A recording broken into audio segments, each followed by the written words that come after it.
નમસ્કાર વિદ્યાર્થી મિત્રો, સ્પેલિંગ સિરીઝમાં તમારું સ્વાગત છે। આજના આપણા 5 સ્પેલિંગ આપણે થોડા ધ્યાનથી વ્યવસ્થિત શીખી લઈએ। ચાલો જોઈએ। સૌથી પહેલો જે આપણો સ્પેલિંગ છે એ છે ક્રાઇસિસ। સ્પેલિંગ છે ક્રાઇસિસ। સ્પેલિંગને સમજજો ધ્યાનથી, શું કહેવા માંગુ છું। આ ક્રાઇસિસ એટલે શું? તો કે ક્રાઇસિસનો મતલબ ગુજરાતીમાં થાય કટોકટી। શું થાય? કટોકટી, અથવા તો આપણે સંकटकाल આમ કહી શકાય। કેવી રીતે આવું આવે?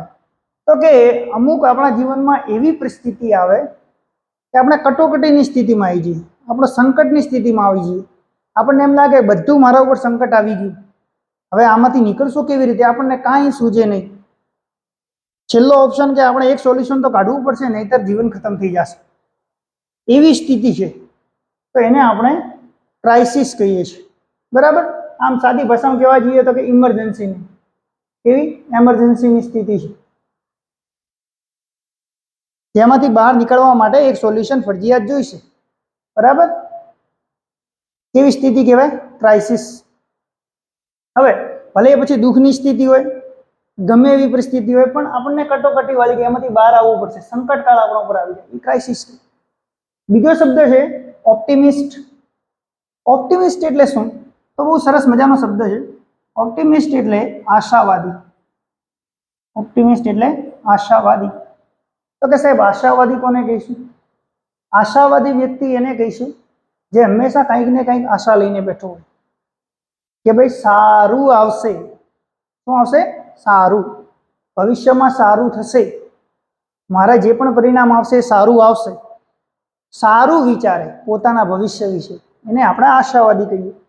ઇંગ્લિશમાં કેવું હોય તો one who thinks positive. One who thinks positive એટલે કે જે વ્યક્તિ હંમેશા પોઝિટિવ વિચારે એ વ્યક્તિને આપણે ઓપ્ટિમિસ્ટ કહેવાય, આશાવાદી। અને બીજો જ શબ્દ છે એનો પેસિમિસ્ટ, એટલે કે આનો ટોટલી ઓપોઝિટ નિરાશાવાદી। કયો શબ્દ છે? નિરાશાવાદી। આશાવાદીનો વિરુદ્ધાર્થ। આ હંમેશા સારું વિચારે, આ હંમેશા એનાથી વિરુદ્ધ, એટલે કે ખરાબ વિચાર। કાંઈ પણ થશે પહેલાથી વિચારી લે કે ઓહો મારી સાથે તો આવું ખરાબ થશે, મારી સાથે તો આમ થશે। સારું ક્યારે વિચારે નહીં, મતલબ કે પોઝિટિવ ક્યારે વિચારે નહીં। શું વિચારે? નેગેટિવ। તો કે one who thinks always negative, જે હંમેશા નેગેટિવ વિચારે એવો વ્યક્તિ, એના અંદર પોઝિટિવ વિચાર ના આવે, એને નિરાશાવાદી કહેવાય। તો હંમેશા આપણે ઓપ્ટિમિસ્ટ રહેવું જોઈએ, પોઝિટિવ વિચારધારા વાળું। પછી એક શબ્દ છે ટેંગલ્ડ અપ। બહુ ઇમ્પોર્ટન્ટ શબ્દ છે, ધ્યાન રાખજો। ટેંગલ્ડ અપ। ટેંગલ્ડ અપ નો મતલબ થાય ગૂંચવડા ભર્યું।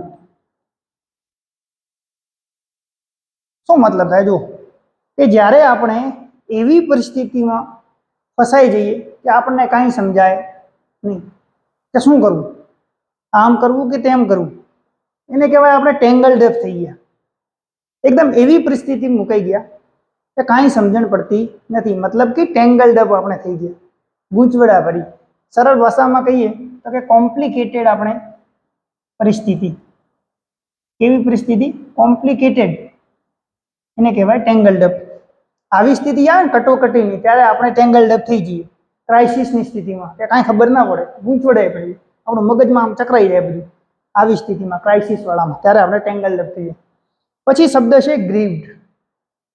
આ શબ્દને પણ ધ્યાનથી જુઓ। ગ્રીવ્ડ એટલે દુખી। ગ્રીવ્ડ એટલે દુખી। તો હવે તમે કહેશો કે સાહેબ આટલો હાર્ડ શબ્દ તૈયાર કરવાની ક્યાં જરૂર છે? આના માટે તો એક શબ્દ આવે છે, કયો? સેડ। કયો શબ્દ આવે છે? સેડ। SAD, sad. સેડ એટલે દુખી થાય। સામાન્ય દુઃખ હોય ને એને આપણે સેડ થી દર્શાવીએ, પણ ગંભીર અતિ દુઃખ, જેમ કે ગ્રીવ્ડ નો મતલબ શું થાય? સરળ ભાષામાં સમજાવો કે ભગવાન ના કરે પણ આપણે આપણું સ્વજન ગુમાવી દઈએ તો જે આપણને જે શોકની સ્થિતિમાં આપણે મુકાઈએ ને, કેટલું આપણને દુઃખ લાગે, અતિ દુઃખ લાગે, શોકમાં આપણે જતા રહીએ। એ જે દુઃખ છે ને એને બતાવવા માટે આ શબ્દનો ઉપયોગ થાય, ગ્રીવ્ડ। મતલબ અતિ શોકની લાગણી, ખૂબ જ ભારે દુઃખ, ત્યારે આપણે ગ્રીવ્ડ કહીએ। અને એ સ્થિતિમાં આપણે જે દુઃખી છીએ ને ત્યારે આપણે કહેવાય ગ્રીવ્ડ। બાકી સામાન્ય રીતે આપણે દુઃખ માટે દુઃખી માટે સેડ શબ્દ વાપરીએ છીએ. તો સેડનેસ આપણે અહીંયા કહી શકાય. કયો શબ્દ વાપરી શકાય? સેડનેસ. તો ગ્રીવ્ડ એટલે દુઃખી. કયા પરિસ્થિતિમાં વાપરવાનું મેં તમને સમજાયું. સેડનેસ પણ આપણે એને કહી શકાય. આઈ હોપ કે તમને આજના સ્પેલિંગ ખ્યાલ આવી ગયો છે. નેક્સ્ટ વિડીયોમાં ફરીથી મળીશું આવા જ નવા કંઈક સ્પેલિંગ સાથે.